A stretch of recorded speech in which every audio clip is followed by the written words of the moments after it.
नमस्कार, आप देख रहे हैं इंडिया टीवी। आपके साथ मैं हूं मीनाक्षी जोशी। ये वक्त कहानी कुर्सी की का हो गया है।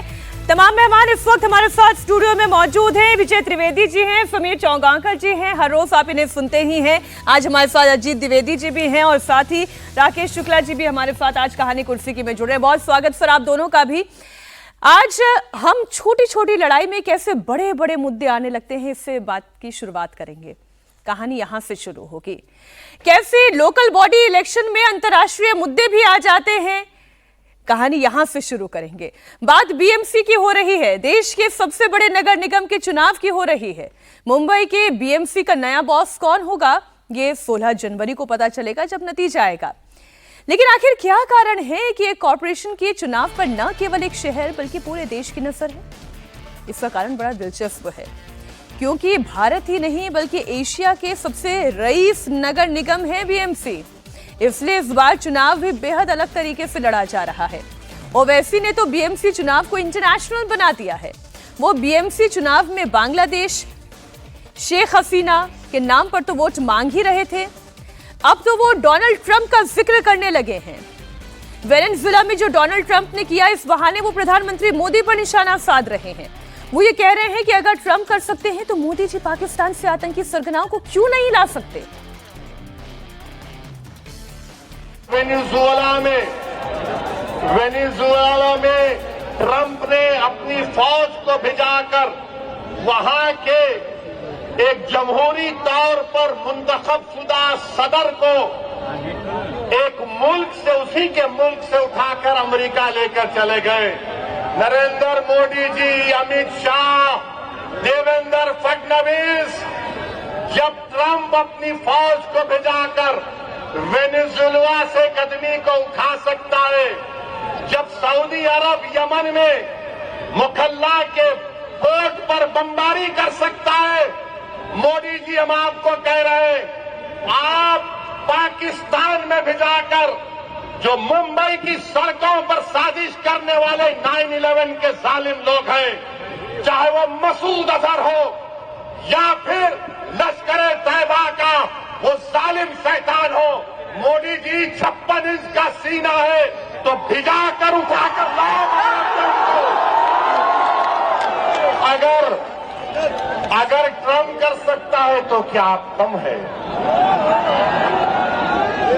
जब ट्रंप कर सकता है तो आपको भी करना पड़ेगा, क्योंकि मोदी ने कहा था अब की बार ट्रंप सरकार। अब राजनीति क्या क्या ना बुलवाए, चुनाव तो बीएमसी का है, लेकिन मुद्दा बहुत बड़ा है, मुद्दा अंतर्राष्ट्रीय हो गया है। लोकल बॉडी इलेक्शन में समीर जी मुद्दा ऐसा अंतर्राष्ट्रीय लेकर आ गए हैं, ट्रंप की स्ट्राइक के बहाने मोदी जी को ललकार रहे हैं कि आप भी एक स्ट्राइक कर दो।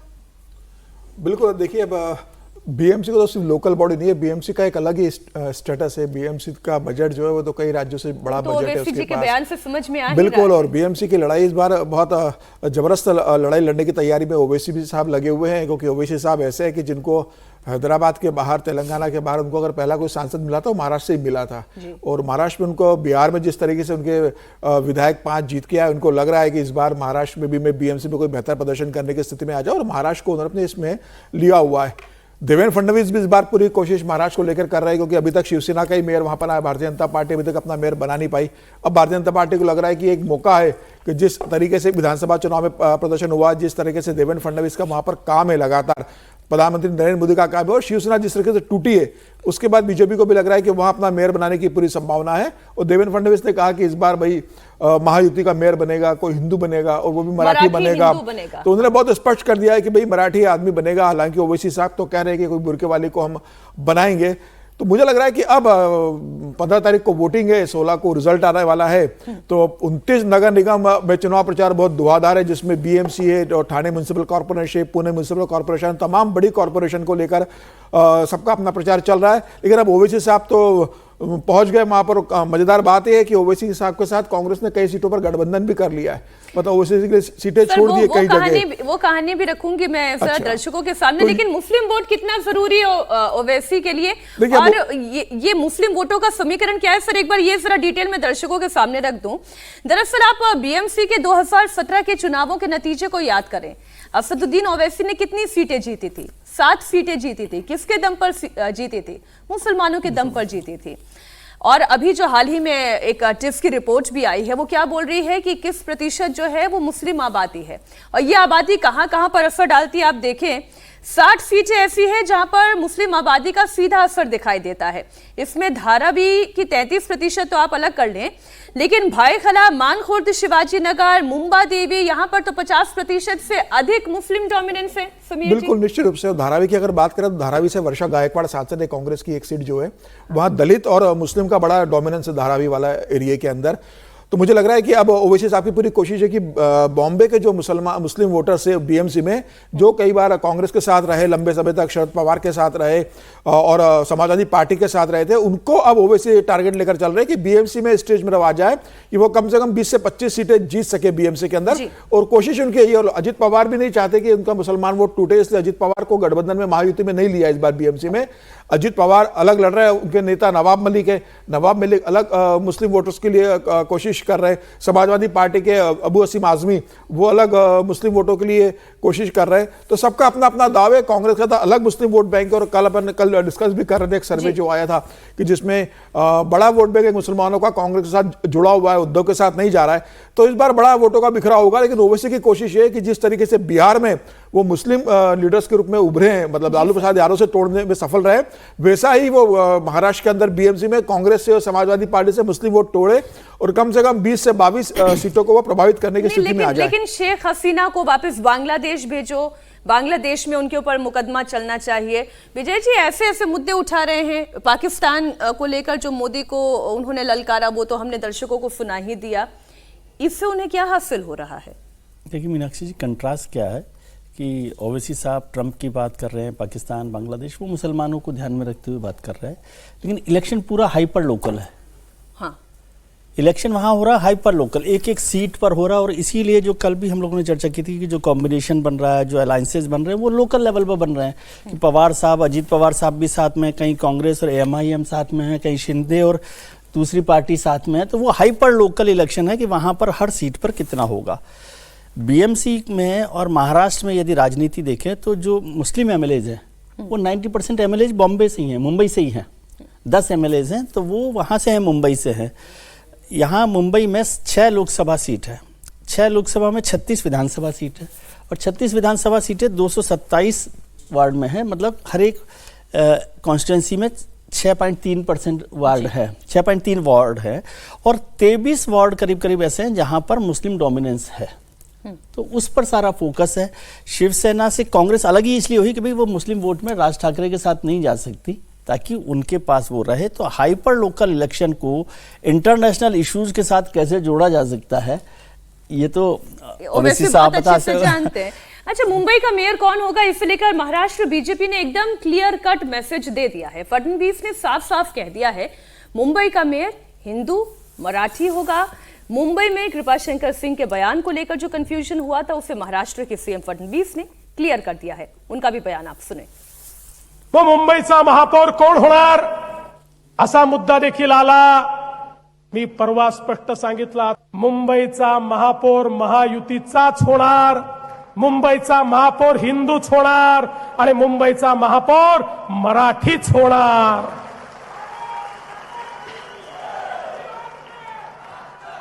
पण परवा वारिस पठाण बोलून गेले, मुंबई में बुरखे वाली मेयर बनेगी।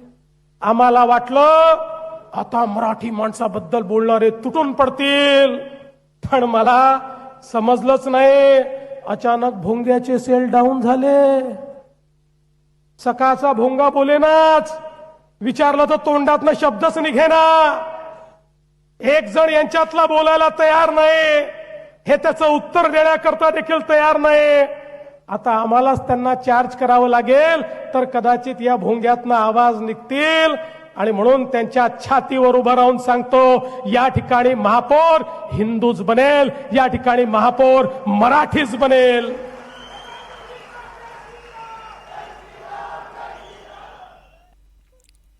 अजीत जी, ये भोपू किसके लिए बोला उन्होंने?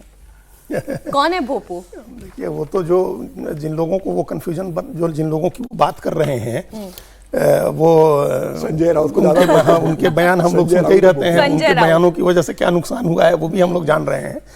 हालांकि ये बयानबाजी चलती रहेगी, इसमें कोई संदेह नहीं है, लेकिन मराठी बनेगा, ये असली लड़ाई शिवसेना राज ठाकरे वर्सेस बीजेपी की होनी है वहाँ।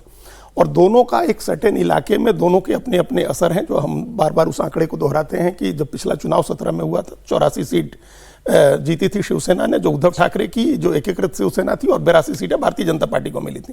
तो वो दोनों के बीच 170 सीटों पर जो लड़ाई है वो इन दोनों के बीच होनी है लड़ाई। और ये जो दूसरी सीट है जो अभी समीर जी भी कह रहे थे, वो बिल्कुल ठीक कह रहे थे कि इस बार जो है मुस्लिम वोटों में बिखराव है, चूंकि उनको लग रहा है मुसलमान को कि कांग्रेस तो नहीं जीतेगी। कांग्रेस जब अलायंस से अलग होकर के लड़ रही है, शिवसेना साथ में नहीं है, शरद पवार की पार्टी का कोई असर महाराष्ट्र के उसमें है नहीं, कांग्रेस जीतेगी नहीं, तो क्यों नहीं अपने जो लीडर हैं उनको बढ़ाया जाए, जिस सोच में पूर्वांचल में बिहार में मुस्लिम मतदाताओं ने वोट किया था वैसी को। तो इस लीडरशिप को मजबूत करने के लिए वो वोट उनको मिल सकता है, जहां कांग्रेस जीत रही होगी वहां कांग्रेस को मिल जाए, वैसी को मिल जाए, सपा को मिल जाए, जो उसके उनके अपने लोग जो जीत सके, जहां ज्यादा से ज्यादा जीत सके वो जिताने की कोशिश होगी।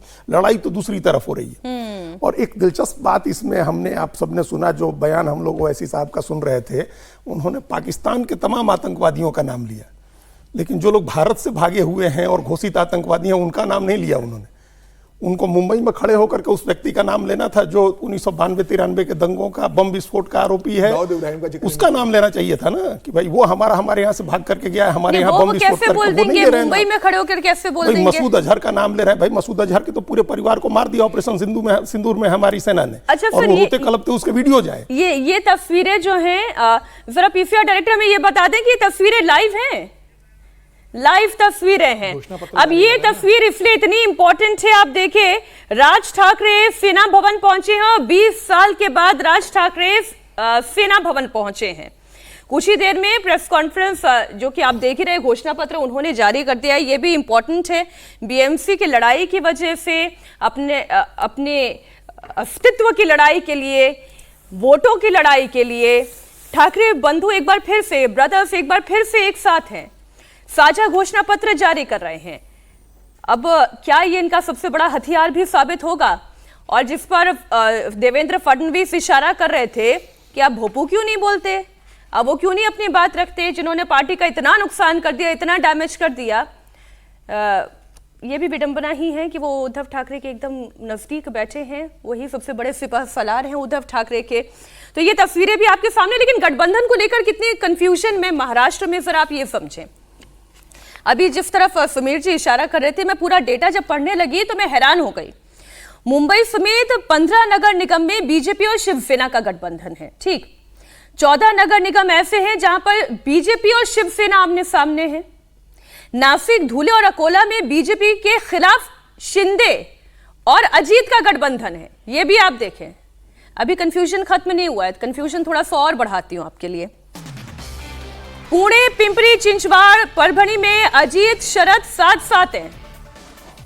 पहले ये तस्वीर एक बार फिर आपको दिखाते हैं, इसलिए ब्रेकिंग न्यूज फायर की गई है कि राज और उद्धव ठाकरे साझा घोषणा पत्र जारी कर रहे हैं। इससे जुड़ी हुई कोई बड़ी इंफॉर्मेशन आएगी तो आपके सामने हम रखेंगे। मैं जिस कंफ्यूजन की बात करी थी वो आप समझे। मुंबई में अजीत पवार और शरद पवार अलग हैं, लेकिन पिंपरी चिंचवाड़ में वो दोनों साथ में हैं, परभणी में साथ में हैं। मुंबई और नागपुर में अजीत पवार की पार्टी महायुति में शामिल नहीं है। अजीत पवार अपनी अलग डफली, अलग राग है। क्यों? क्योंकि वहां मुंबई और नागपुर का मसला है। और मुंबई में उद्धव और राज साथ में है ही, शरद पवार साथ साथ है। इतना कंफ्यूजन है सर, ये क्या है? ये कौन सी खिचड़ी है? नहीं देखिए, ये मुझे लगता है स्थानीय समीकरण के हिसाब से सारा गठबंधन हुआ है। यदि आप अभी हाल ही में जो पंचायत का चुनाव हुआ था, नगर परिषद का, नगर पंचायत का, उसमें भी आप देखेंगे तो कुछ जगहों पर तो 7 दल एक साथ थे भारतीय जनता पार्टी के खिलाफ। यानी आप यदि पोस्टर देखेंगे वहाँ पालघर में, तो पालघर के पोस्टर में एकनाथ शिंदे और सोनिया गांधी जी और आपके शरद पवार जी, ये सब एक पोस्टर में दिखाई दे रहे थे। तो पालघर, सिंधुदुर्ग, पुणे, ये ऐसे उदाहरण हैं जहाँ गठबंधन बिल्कुल अलग अलग तरीके से था, जिसको हम लोग दिल्ली में बैठे कहते बेमेल गठबंधन, लेकिन स्थानीय समीकरण के हिसाब से वो बिल्कुल मेल जोल वाला गठबंधन था। उसके गठबंधन के बाद भी भारतीय जनता पार्टी का जो प्रदर्शन था वो दिखा रहा है कि महाराष्ट्र का पूरा सियासी समीकरण देवेंद्र फडणवीस ही सेट कर रहे हैं, एक एक गोटी वही बिठा रहे हैं।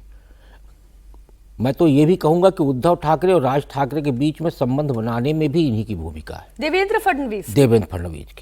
देवेंद्र फडणवीस चाहते थे, देखिए अब इन दोनों के साथ उद्धव ठाकरे कांग्रेस में साथ जाने के बाद एक भारतीय जनता पार्टी को सबसे बड़ा फायदा ये हुआ कि हिंदुत्व पर एकाधिकार भारतीय जनता पार्टी का हो गया।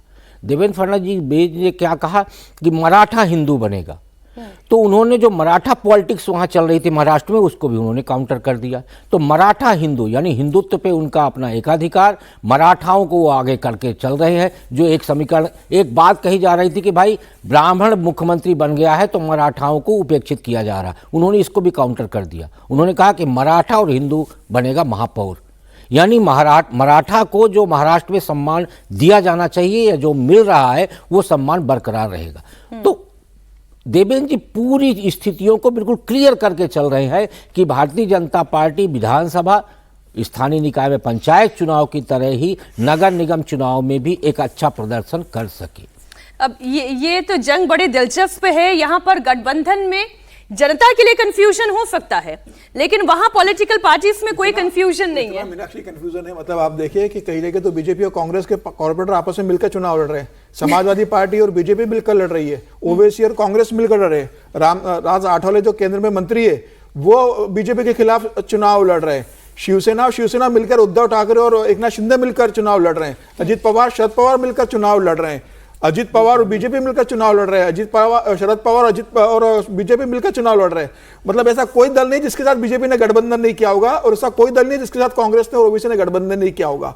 तो 29 में आपको ऐसा समीकरण देखने को मिल रहा है, जो 29 नगर निगम में चुनाव हो रहे हैं, सबके साथ है। सत्ता आने के बाद आपस में अभी चुनाव के पहले और चुनाव के बाद क्या होगा, जिसके पास बहुमत नहीं होगा वो दो विपक्षी लोग मिलकर अपना बहुमत करके मेयर अपना बना लेंगे। वो भी गणित आपको चुनाव के बाद अलग एक सिनेरियो देखने को मिलेगा महाराष्ट्र के। ये आपने अच्छा बोला सर कि मुस्लिम वोट बट रहे हैं, ये तो मराठा वोट भी तो बट रहे हैं, बिल्कुल बट रहे हैं। इसकी हम चर्चा नहीं करते। मुस्लिम वोट तो 23 सीटों पर है, मराठा वोट है 64 सीटों पर, 64 सीटों पर है। और वहां दो बड़ी मजबूत पार्टियां, एक तरफ है भारतीय जनता पार्टी, दूसरा है ठाकरे ब्रदर्स।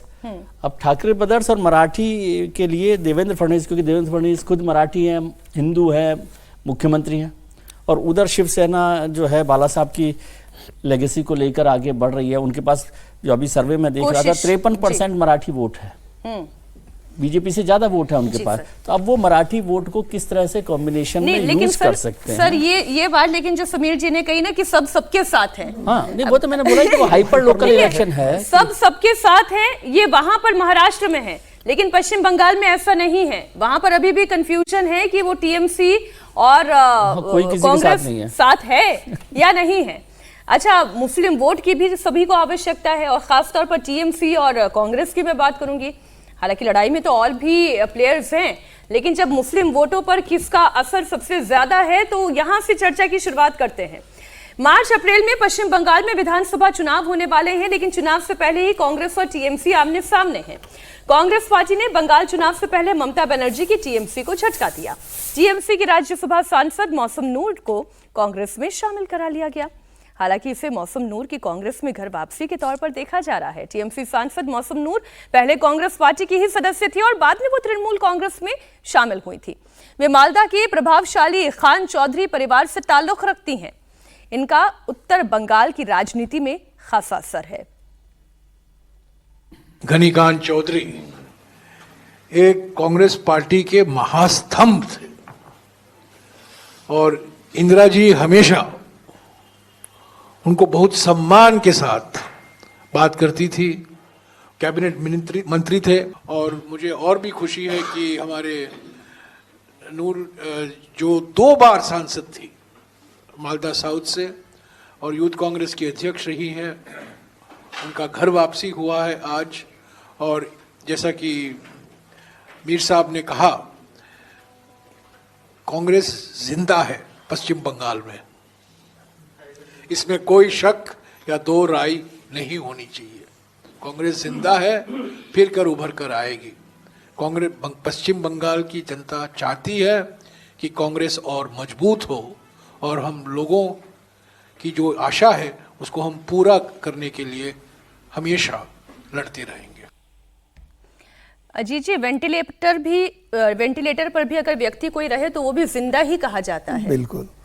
देखिए, ये जो मौसम बेनजीर नूर हैं, ये इसको दो तरह से देखने की जरूरत है। एक तो उनकी इंडिविजुअल पॉलिटिक्स के तौर पर देखिए, और फिर उसके बाद मुस्लिम पॉलिटिक्स के तौर पर देखिए। ये दोनों देखना होगा। ये ए गनी खां चौधरी, जिनको बरकत दा के नाम से लोग जानते थे और स्टालवर्ट थे, उनकी भतीजी हैं ये, और इनके चचेरे भाई हैं ईशा खान चौधरी, जो अभी भी एमएलए हैं, इकलौते एमएलए कांग्रेस पार्टी के वहाँ। तो उस इलाके में, मालदा नॉर्थ बंगाल में, जो मुस्लिम वोट है वो कांग्रेस को मिलता रहा है।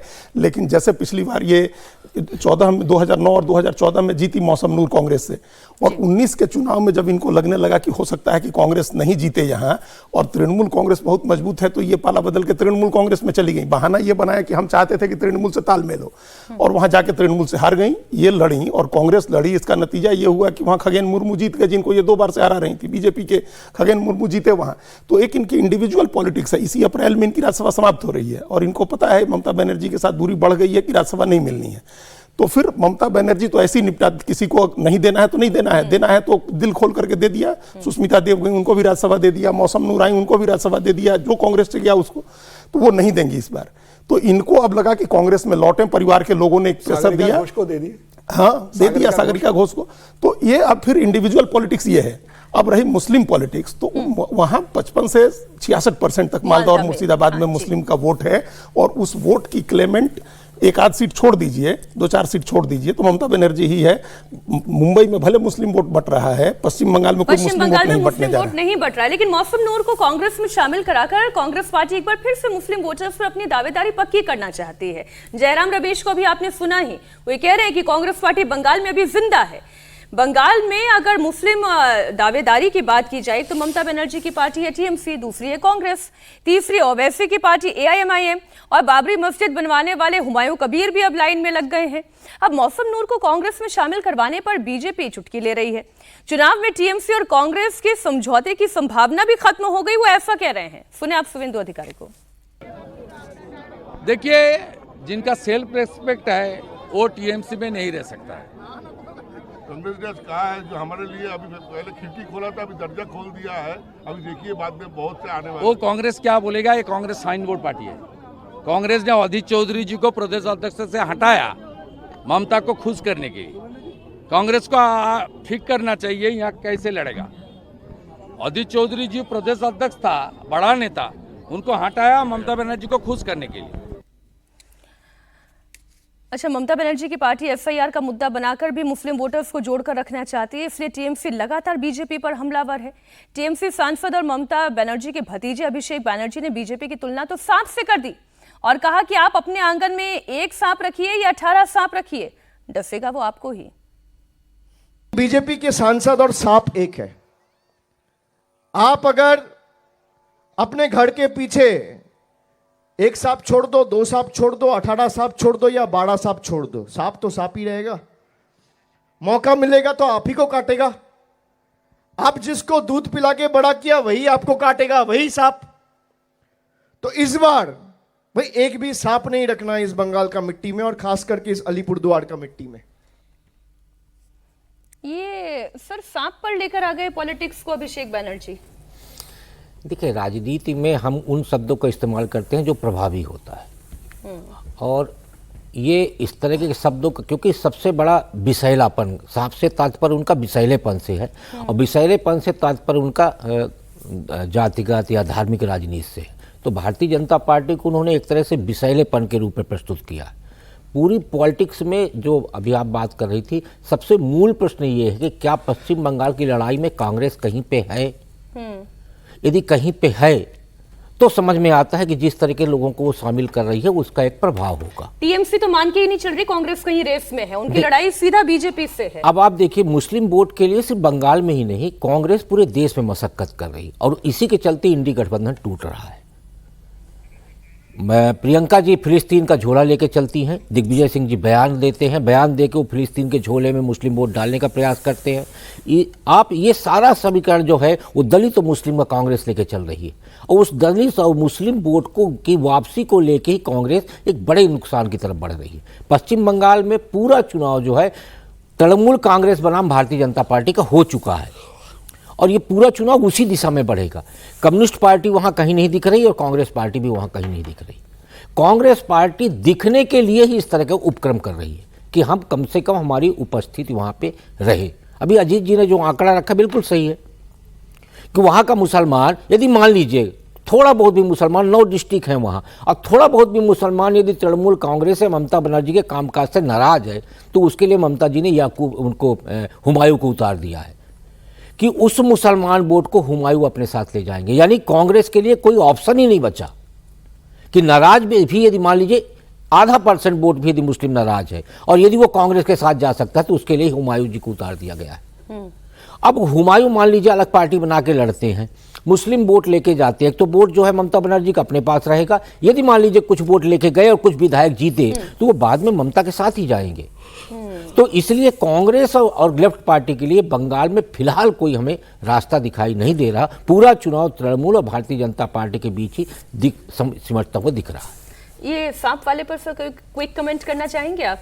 देखिए, अभिषेक बनर्जी तो इसी तरह की भाषण देते रहते हो। ममता बनर्जी ने जिस तरीके से भी बोलना शुरू किया था कि दुशासन, दुर्योधन बोला, शकुनी बोला, तो अब जैसे चुनाव आएंगे दोनों पक्षों से इस तरीके से शब्दों का इस्तेमाल होगा। शुभेंदु अधिकारी भी इस तरह चुनाव में तो आस्तीन के बहुत सारे सांप निकले थे। निकले थे बिल्कुल। अब चुनाव जैसे बढ़ता जाएगा इस तरह के शब्दों को प्रयोग कि चुनाव के अंदर होता जाएगा। मैं 2 चीजें इसमें एक तो कहना चाहता हूँ कि भाई आपने मौसम नूर को तो ले लिया, लेकिन आपका जो कोहिनूर का हीरा था आप उसको नाराज कर रहे हो। अधीर रंजन चौधरी तो बंगाल में आपके सबसे बड़े नेता थे, आप उनको नाराज कर रहे हो। मतलब आप मौसम नूर को ला रहे हो, लेकिन तब ना जब कांग्रेस पार्टी माने कि वो उनके लिए कोहिनूर नहीं है। भैया, लगातार सांसद रहे, आपके प्रदेश अध्यक्ष है, इससे बड़ा और बात क्या होगी। और आज भी कांग्रेस के पास भाई 4.5% का मुस्लिम वोट बैंक है। अगर ये माना जाए टोटल 4.5% है। दक्षिण मालदा की सीट भी 2024 में कांग्रेस से जीती है। तो ममता बनर्जी को यह भी देखना चाहिए कि भाई 4.5% का वोट बैंक है, एक लोकसभा की सीट है। आज जिस तरीके से भारतीय जनता पार्टी की लड़ाई लड़ी है, क्या मुस्लिम को मतलब क्या कांग्रेस को माइनस करके ममता बनर्जी अकेले इस स्थिति में आएगी कि आज बीजेपी को चुनौती दे दे? आपने जो अधीर रंजन चौधरी के लिए बोला कि अगर वाकई में वो कांग्रेस पार्टी के लिए इतने इंपॉर्टेंट होते तो शायद इस मंच पर अधीर रंजन चौधरी भी दिखाई देते। बंगाल में तो कांग्रेस के सबसे बड़े चेहरे हैं ना। नहीं मान रही कांग्रेस पार्टी उन्हें, और जिन्हें अपने साथ लेकर चल रही है वो कितने वोट ऐड ऑन करेंगे ये वक्त बताएगा।